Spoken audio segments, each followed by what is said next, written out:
Allison? Thank you.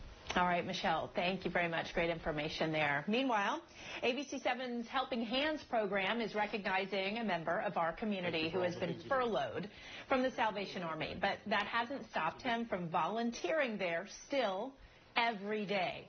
ABC7's Jonathan Elias shares this incredible surprise. Tony Gonzalez has been a voice of comfort for many calling the Salvation Army for help. He also hands out food to those in need. And he's doing all of this as a volunteer. He was furloughed weeks ago, but he keeps coming back every single day to help out. And for that reason, we featured him as one of our 7 Salutes Frontline Heroes. Since our story aired, he was chosen as a recipient for ABC7 and Eastern's Auto Group's Helping Hand program to get some help aimed at him, a $2,000 check. So we went to Fairfax to meet him while he was working. He has no idea what's about to happen, so hopefully this will make his day. Let's do this. Ready? Mr. Gonzalez, come on over. First, I played him a message from Eastern's Auto Group. Hi, Mr. Gonzalez. My name is Joel Bassam. I'm from Eastern's Automotive Group, and we've partnered with WJLA for our Helping Hands segment. And we were touched by the fact that you've continued to volunteer your time throughout this crisis, and I would guess that it would, regardless of the crisis, you'd continue to do so. We wanted to help you out by paying as many of your bills as we can with a $2,000 check, so you can continue doing what you're doing and supporting your community. So because of all the work you do, we want to present you with this $2,000 check.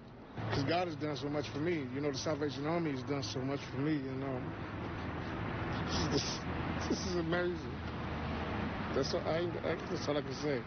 And through his tears, he was wondering why he was chosen, but so thankful he was. I don't know what to say, man. I'm speechless, and I'm not usually speechless, but thank you all so much. Jonathan Elias, ABC7 News.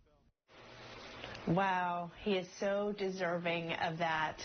Oh, what a wonderful story, a wonderful person. If you know of someone or an organization who deserves an ABC7 Helping Hand, you can nominate them too. Just go to WJLA.com/Helping Hands. We want to help show those in our communities that we are on their side when in need, especially during this pandemic. And we want to thank Mr. Gonzalez for his dedication to our community every single day. Glad we could give him a little bit of help there too. Let's turn to our Storm Watch 7 forecast with meteorologist Steve Rudin. That one brings a tear to your eye, doesn't it, Steve? Yeah, that's really awesome. You know, everyone's wearing masks these days, and you could tell when someone's smiling when they have a mask on, because their eyes, they just have a glow, an amazing glow, and that's what we saw with Mr. Gonzalez there. Great, great story. All right, so take a look outside.